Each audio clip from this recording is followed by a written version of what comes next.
বিয়ের হলুদ, নতুন ধুতি, পাঞ্জাবি, টোপরের আবেশ কাটার আগেই শ্রীমান জামাই গেলেন জেলে, সঙ্গীতার বাবাও।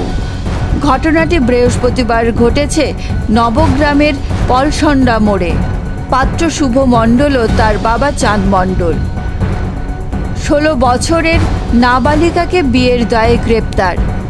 এবছর মে থেকে 16 জুলাই অবধি মুর্শিদাবাদ পুলিশ জেলায় 78টি এফআইআর হলো এবং গ্রেপ্তার 174 জন।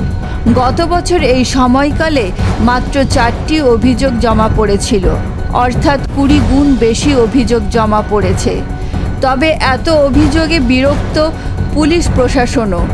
একজন কর্তার মতে, সচেতনতা বাড়ানোর কাজ না করে কয়েকজন নিজেকে প্রাসঙ্গিক রাখতে 2 থেকে 3 বছরের পুরাতন বিয়ে নিয়েও অভিযোগ করাচ্ছে। প্রশাসন অযৌক্তিক কাউকে হয়রান করতে চাইছে না।